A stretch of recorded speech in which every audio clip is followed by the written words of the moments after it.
Bismillahirrahmanirrahim. Huwallazi arsala rasulahu bil huda wa dinil haqqi liyudhhirahu 'ala ad-dini kullihi. இந்த நல்லாட்சிக்கான மக்கள் இயக்கத்தின் 5வது பொதுக்கூட்டத்தை தலைமையேற்று நடத்தி கொண்டிருக்கின்ற மாகாண கணக்காளர் ஜுஹைர் அவர்களே மற்றும் இந்த நல்லாட்சிக்கான மக்கள் இயக்கத்தின் சூரா சபை உறுப்பினர் ஏஜிஎம் ஹாரூன் அவர்களே, முன்னாள் நகரசபை தவிசாளர் சகோதரர் அல்ஹாஜ் காசிம் அவர்களே மற்றும் நல்லாட்சிக்கான மக்கள் இயக்கத்தின் சூரா சபை உறுப்பினர்களான பொறியியலாளர் அப்துல் ரஹ்மான் அவர்களே, வைத்திய முதுமானி ஐஎல்எம் ரிஃபாஸ் அவர்களே, அஷேக் சபீல் நலிமி அவர்களே, வித்யா கீர்த்தி அமீரலி ஆசிரியர் அவர்களே மற்றும் இந்த கூட்டத்திற்கு வருகை தந்திருக்கின்ற வாக்காளர் பெருமக்களே, இந்த கூட்டத்தை வீடுகளில் இருந்து செவிமடுத்துக் கொண்டிருக்கின்ற தாய்மார்களே, பெற்றோர்களே, குழந்தைகளே மற்றும் pmgg.org என்கின்ற இணையதளத்தினூடாக இங்கு நடைபெறுகின்ற உரைகளை செவிமடுத்துக் கொண்டிருக்கின்ற பார்த்து கொண்டிருக்கின்ற சர்வதேச உள்நாட்டு நண்பர்களே, உங்கள் அனைவரோடும் நல்லாட்சிக்கான மக்கள் இயக்கத்தின் சிந்தனைகள், வேலை திட்டங்கள், அதன் விசேட தன்மைகள் குறித்து ஒரு சில நேரங்கள் உரையாடலாம் என்று நினைக்கின்றேன். நல்லாட்சிக்கான மக்கள் இயக்கம் என்பது இந்த ஊரிலே கடந்த 4.5 வருடங்களுக்கு முன்பாக நிறுவப்பட்ட ஒரு புதிய அரசியல் வேலை திட்டமாகும். நல்லாட்சி என்பது இன்று உலக அளவில் ஏற்றுக்கொள்ளப்பட்ட, உலகம் பூராகவும் நடைமுறையில் வர வேண்டும் என்று விரும்புகின்ற ஒரு அரசியல் வேலை திட்டமாக இருக்கின்றது. இன்று முழு உலகமே நல்லாட்சி என்பதை கொண்டு வர வேண்டும் என்பதில் உறுதியாக இருக்கின்றது. நல்லாட்சி என்பது அரசை ஆட்சி செய்கின்ற, அரசு நடவடிக்கைகளில் ஈடுபடுகின்ற ஒரு வேலை திட்டம் மாத்திரமல்ல. அது வீதிகளில் மரங்களை நடுவதில் இருந்து மற்ற மனிதனுக்கு சத்தம் போடாமல் தொல்லை செய்யாமல் இருப்பது வரைக்கும், பெரிய பெரிய அபிவிருத்தி திட்டங்கள் வரைக்கும், செவி கேட்காத, கால் இல்லாத, சமூகத்தில் ஒதுங்கு நிலையில் வாழ்கின்ற மனிதர்கள் வரைக்கும், அன்றாடம் சாப்பிட முடியாத, வசதி இல்லாத அனைத்து நபர்களையும், அனைத்து வேலை திட்டங்களையும் உள்ளடக்கியதாக இருக்கின்றது. நல்லாட்சி என்கின்ற சிந்தனை முதலில் சமூகத்தை ஒற்றையாக பார்ப்பதில்லை, சமூகத்தை பிரித்து பிரித்து பார்க்கிறது. சமூகத்தில் உள்ள ஒவ்வொரு தரப்பையும் வேறாக கருதுகிறது, அவர்களை அங்கீகரிக்கிறது, அவர்களை ஏற்றுக்கொள்கிறது.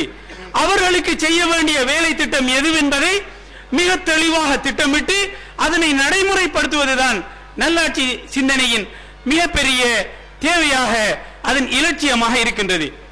உதாரணமாக எடுத்துக்கொள்வோம். ஒரு வகுப்பறை இருக்கிறது. அந்த வகுப்பறையிலே கெட்டிக்கார மாணவர்கள் இருப்பார்கள், மிகவும் புத்தி கூர்மையுள்ள மாணவர்கள் இருப்பார்கள். அதே வகுப்பறையிலே புத்தி கூர்மை குறைந்த சாதாரண மாணவர்கள் இருப்பார்கள். அதே வகுப்பறையிலே பெண் குழந்தைகள் இருக்கும். அதே வகுப்பறையிலே வசதி படைத்த மாணவன் இருப்பான், ஒரு ஏழை மாணவனும் இருப்பான். அங்கு படித்துக் கொடுக்கின்ற ஆசிரியர், அந்த வகுப்பில் பாடம் நடத்துகின்ற ஆசிரியர் முதலில் ஒரு சிறந்த ஆசிரியராக இருந்தால் அந்த வகுப்பிலே உள்ள வித்தியாச மாணவர்களை புரிந்து கொள்ள வேண்டும். அந்த மாணவர்களுக்கு இடையில் இருக்கின்ற அடிப்படையான இயல்பான வேற்றுமைகளை அவர் அறிந்து கொள்ள வேண்டும். இந்த மாணவர் புத்தி கூர்மையான மாணவராக இருக்கின்றார், இந்த மாணவர் வறிய பின்னணியில் உள்ள மாணவராக இருக்கின்றார் என்று அவர் தெரிந்து வைத்திருக்க வேண்டும். அவ்வாறு தெரிந்து வைத்துக் கொண்ட பின்னர் அந்த மாணவர்களை எவ்வாறு பேச வேண்டும், அந்த வகுப்பறையில் அந்த பாடத்தை எவ்வாறு நடத்த வேண்டும் என்று அவர் மிக தெளிவாக புரிந்து கொள்வார். ஒரு மாணவரை பாதிக்காத வரையில் அவர் நடந்து கொள்வார். புத்தி கூர்மையான மாணவனுக்கு மாத்திரம் அவர் படிப்பித்துக் கொடுக்க மாட்டார்.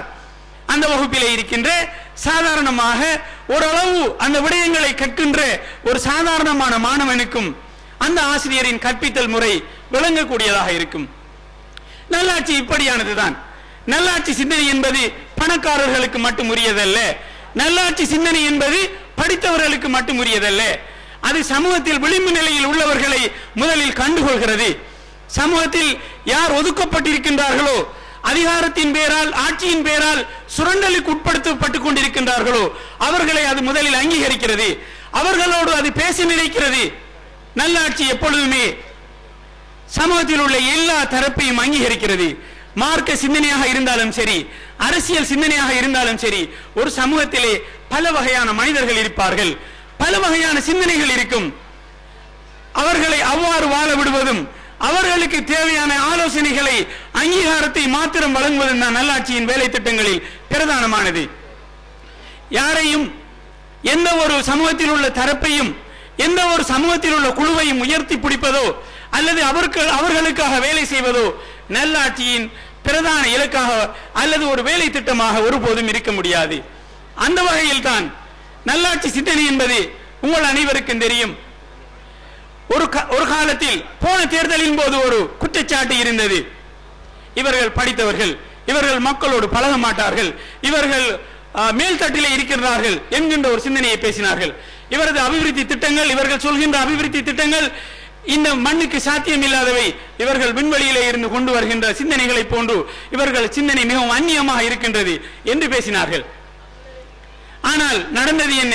கடந்த 4 வருட காலங்களில் எங்களில் பல சகோதரர்களை நாங்கள் நகர சபைக்கு அனுப்பி இருக்கின்றோம். மிகவும் வேலை பளு உள்ளவர்கள், சொந்த தொழிலிலே சொந்த கடமைகளில் ஒரு நிமிடத்தை கூட வீணடிக்க முடியாதவர்கள், மிகவும் பெருமதியானவர்களை நாங்கள் நகர சபைக்கு அனுப்பி இருக்கின்றோம். நல்லாட்சிக்கான மக்கள் இயக்கம் விரும்பியவரை நகர சபைக்கு அனுப்புகின்ற அதிகாரத்தை கொண்டிருக்கின்றது. அவர்களை தேவை ஏற்படுகின்ற பொழுது மீண்டும் எடுக்கின்ற அதிகாரத்தையும் அது வைத்திருக்கின்றது.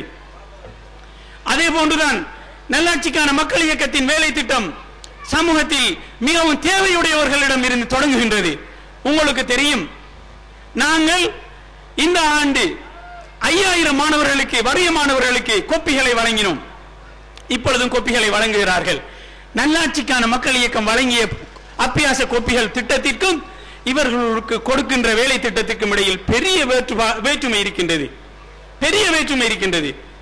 நாங்கள் கோப்பி கொடுக்க வேண்டும் என்று வறிய மாணவர்களை அடையாளம் கண்டு அவர்களுக்கு வீடு வீடாக சென்று முதலில் மாணவர்களை தெரிவு செய்தோம்.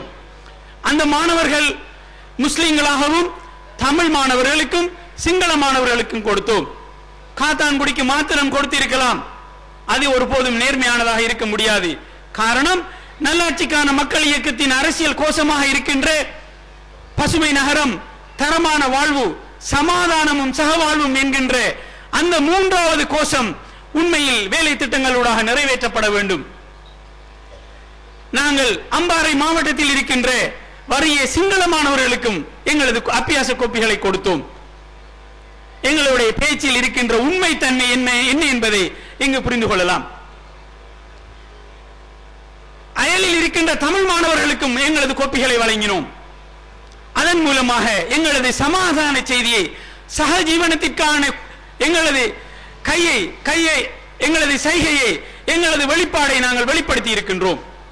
எப்பொழுதும் ரசூல் ஸல்லல்லாஹு அலைஹி வஸல்லம் அவர்கள் கூட தங்களது வேலை திட்டத்தில் முஸ்லிம்கள், இந்த ஊர் மக்கள் எங்களுடையவர்கள், மக்காவாசிகள் என்று, குறைஷிகள் என்று அவர்களது வேலை திட்டம் ஒருபோதும்